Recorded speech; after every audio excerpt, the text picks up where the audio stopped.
So this is a bit larger topic, database error handling. No matter how much validation, whether it's with iValidatable object or annotations, no matter how much we clean and sanitize all the data coming in, there are some errors that we will never find out about until we actually ask the database to do its thing, right? So, you know, we can do our best to prevent everything up front, but sometimes we have to wait. It's kind of like the old saying, it's better to beg forgiveness than ask permission, right? So sometimes we ask the database to do the work and we beg forgiveness when it fails. So we want to make sure that we handle this properly in our controllers. And that does involve a little bit of a change. Right now, things will sometimes just crash and we'll get these beautiful looking error messages up on the screen, right? Remember we had the unique constraint on the OHIP number. So maybe I'll actually demonstrate that first before we go on. Now let me just hang on.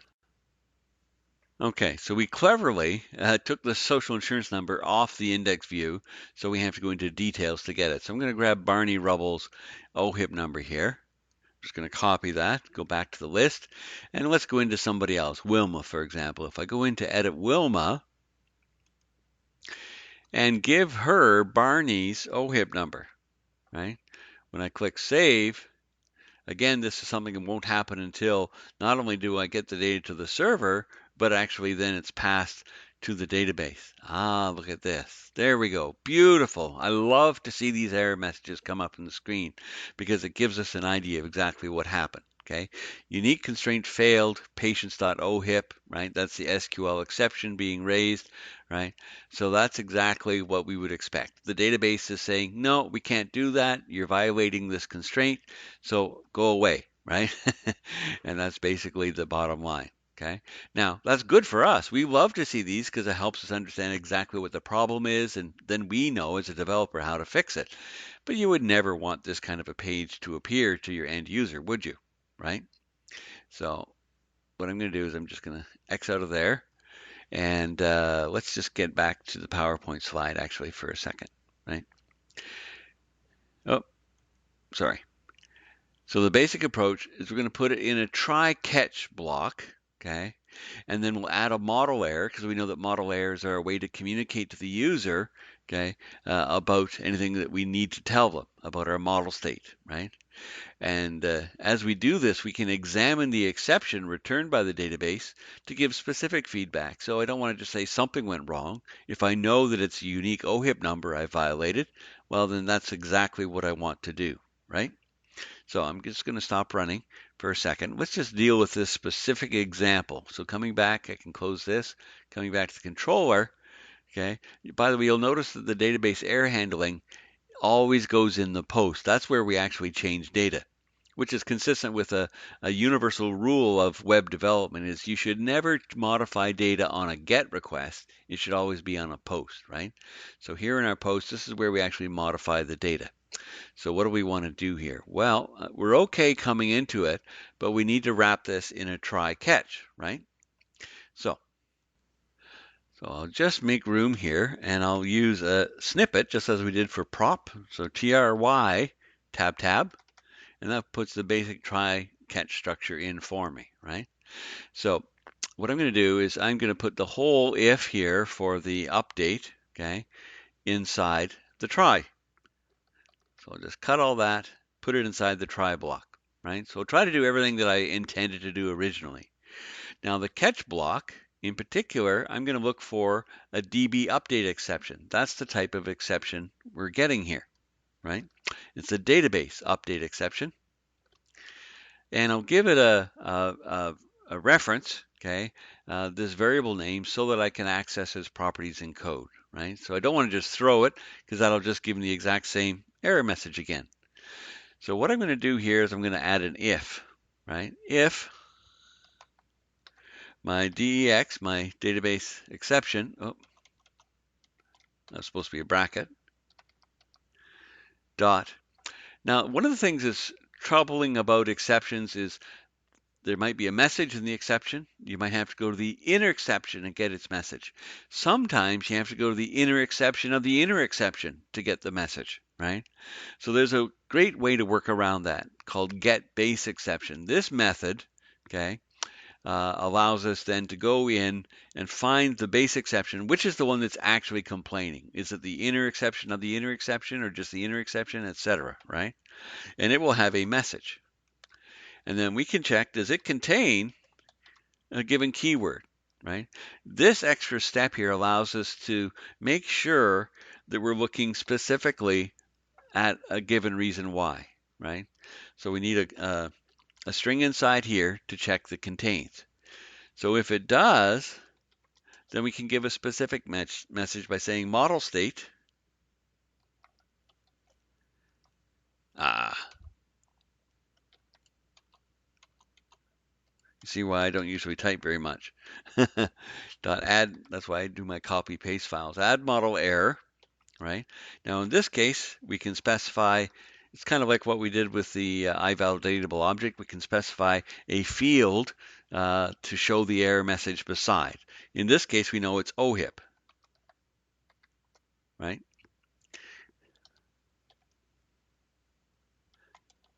And I can say something like, unable to save changes, you can't have duplicate OHIP numbers, etc., right?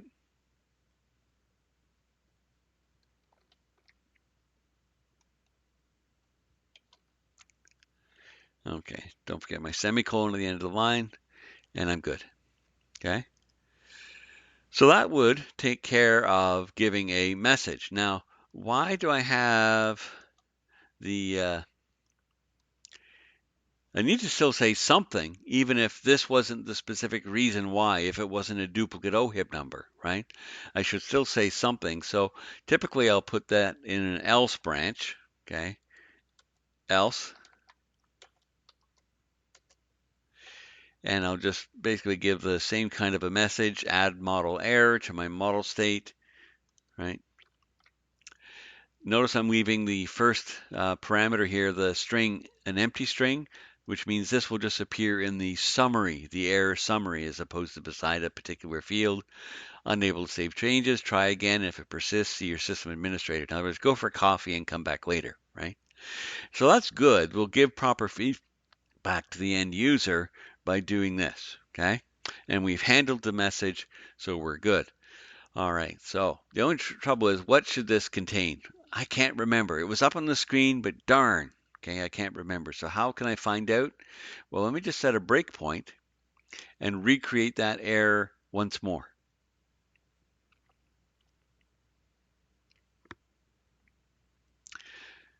So I don't think I have it in my paste buffer anymore, so I'll have to go in and grab somebody's. This time I'll grab Wilma's OHIP.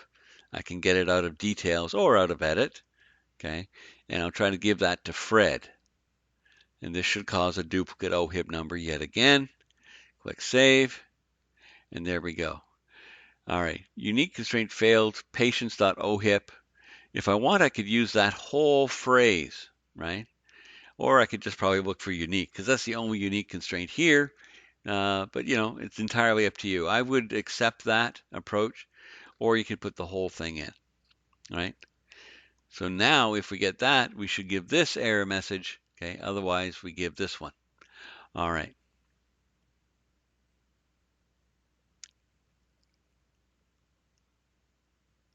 Oh, I'm running. So let me just, oh, I should have done a Control F5, but oh well.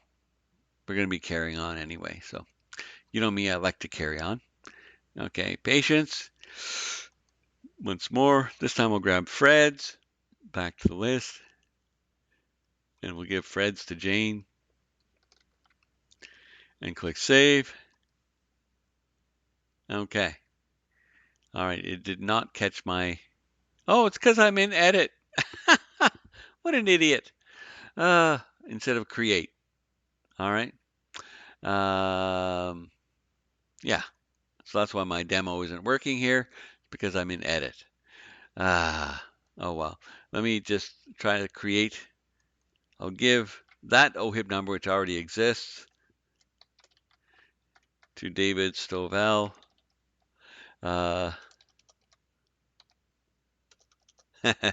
Boy, wouldn't that be nice? 6 visits per year, and email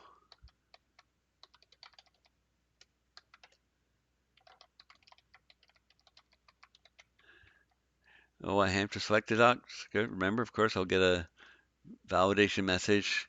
I think Charles Xavier, right? There we go. So here it finally worked. Sorry about that. Unable to save changes. Remember, you cannot have duplicate OHIP numbers. So there's the message coming right from the fact that I got that exception thrown by the database. Okay. Now, if there was a different database error, which is pretty hard to come up with a database error, otherwise, it would have just given me my more generic one. But this is specifically here, and away I go. Okay, success, except that, of course, I basically need the same approach for edit as well as create, right? Now, edit is a little bit more complicated in the sense that it also incorporates our new change to the try update model, right? So coming down here, you see we already had a try catch, right? This was scaffolded initially in anticipation of a concurrency error, okay? So that's fine. That's good. All we have to do then is say, all right, well, if we don't have a concurrency error, we can keep on going. This is one of the beautiful things about try catch. You can first check for one specific exception, and if you don't find it, check for further and further exceptions as you go down. So I can take my code from my create here, this DB update exception, copy all of this, because I make no mention really of create versus edit. It's the same message in either case, and just add a new catch block down here. So if I don't have a concurrency exception, I'll check for an update exception. If it says this, unique constraint failed, patient's OHIP, then I give them the specific feedback right beside the OHIP on an edit as well, right? So that's basically the only change I have to make here in edit, okay? I won't run it yet because I'll finish delete first. Delete actually gets interesting. In this case, it's pretty straightforward. It's more interesting in the parent, sorry. But delete confirmed is where we actually do the deed, right? So really all we need here is a simple try catch as well. Now we should put it after we go and retrieve the patient, right, to delete. That's where I would add my try. And essentially all the code that we had in here, I'm going to put up in the try block, okay? My catch, there really is no reason I would expect any exception. I would probably, again, look for a DB update exception as the type, but I could probably leave it as exception and it will work fine. And we're not going to throw anything. All I really need to say is, hey, something has gone wrong, right? I have no idea what. Okay, it's great if you can anticipate, but I don't anticipate any problems deleting a patient. So I'll just put it in here, add model error, unable to save changes. Try again if the problem persists, see your system administrator, right? If I want, I could say unable to delete.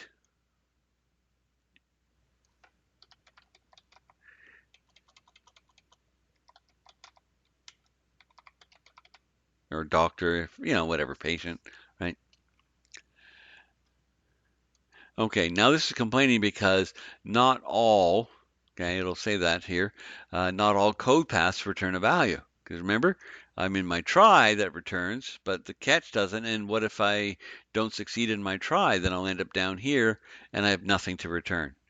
So what my choice is, I could return view back to the delete view, okay, past the patient. So there's a patient to display, the one that I got based on the ID. But I've added a model error, right? So the only tricky part about this approach, and this is different, by the way, from the tutorial. This is just a variation. You can follow the tutorial's approach, which involves changing code in both the get and the post and redirecting back to the get. But I like to just make use of the plumbing that's already in place here for showing error messages. There already is the ability to pass a model error in the model state of this model object that I returned to the view. What I'm missing is in the view, right? So if I come to views, let's just have a quick look here. Let's compare the patient delete and say the edit, right? Right at the top, you'll notice something missing here from delete that we have in edit, and that is this right here, our validation summary, right? So if I copy it here from edit, come to delete, I could put it wherever I want. Maybe I'll put it right above this horizontal rule. There we go. Now, if I cannot delete because there was some reason, right, it would come back here and I could show that error message to the user right at the top of the page. Okay, so that's a simple one, right? And we can follow the same process for the controller for the doctors.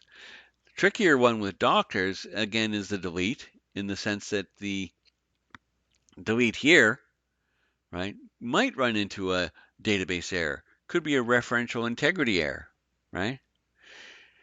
So we have to plan ahead and maybe double check that we know exactly what's going wrong here, right? So I'm going to do the same type of thing.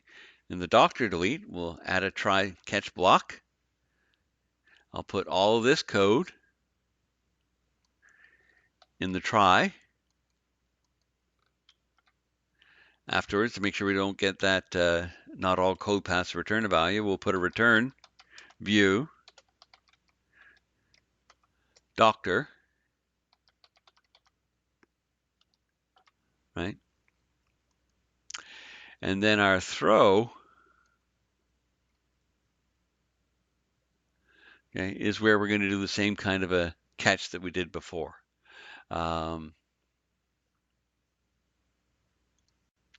So I've just changed my catch to a DB update exception, right, where we can examine the exception object. The main thing I'm missing right now is I don't know what message to check for to be certain that it's referential integrity, right? Unable to delete doctor. Remember, you cannot delete a doctor that has patients assigned, okay? My generic one is here just in case there's some other reason why we couldn't delete. But what I need to do is try to delete a doctor and find out what the message is, right? So I'll set a breakpoint here.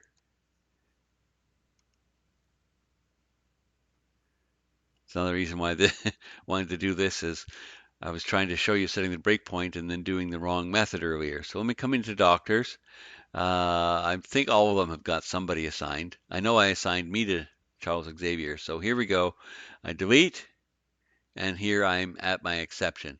So if I hover over here, I can just get what the message says, okay, or I can get it from down here, since it's being stubborn, right? Just to show you both approaches.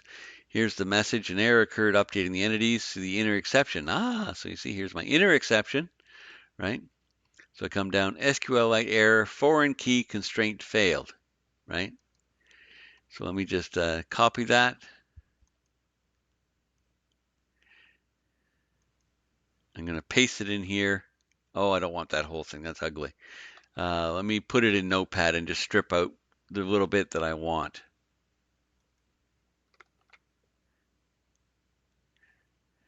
Okay, I'll be happy to find this. Foreign key constraint failed. So I'll put that inside the quotes, right? And that will satisfy me. I could even just leave it as foreign key, to be honest with you. I don't need all of that, but it's not going to hurt either. Okay.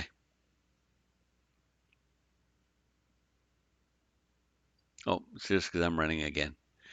All right, so now we're good, right? We'll look for that as the reason why we're getting an error from the database. And then if that's the case, I know it's because I was trying to delete a doc that has patients. Just to prove we're on the right track.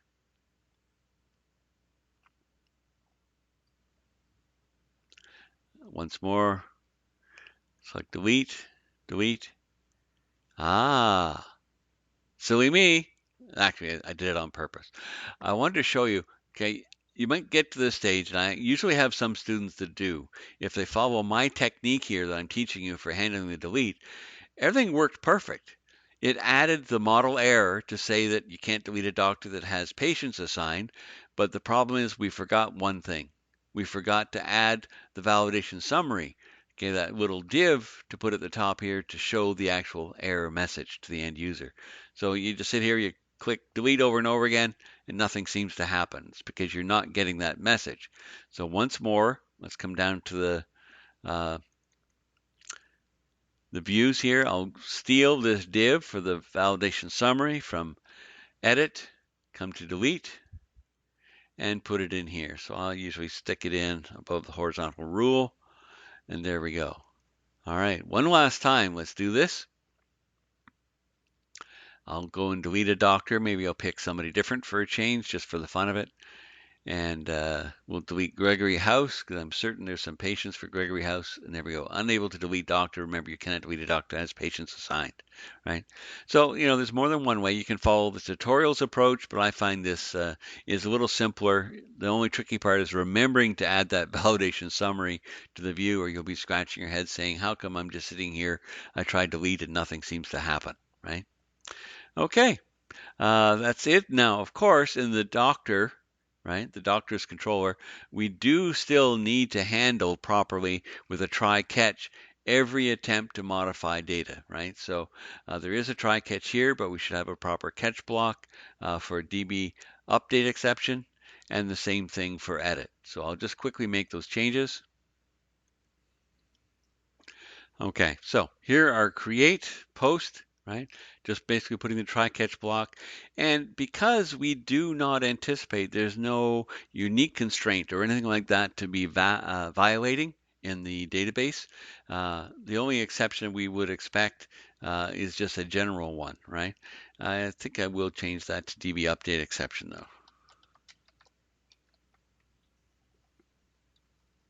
though. Okay. And there we go, unable to save changes and so on, right? Same idea here for the edit,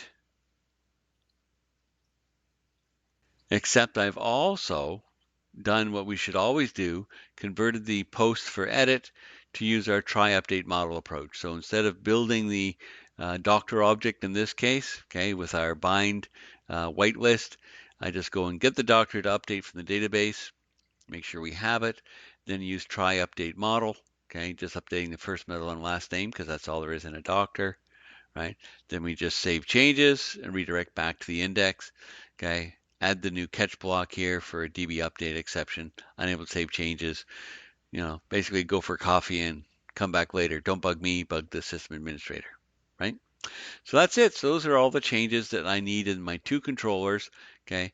The only time I really need this decision structure is if I anticipate that there could be a specific reason and we want to give specific feedback to the user, like a foreign key constraint or a unique constraint, something like that. And that should take care of my database error handling.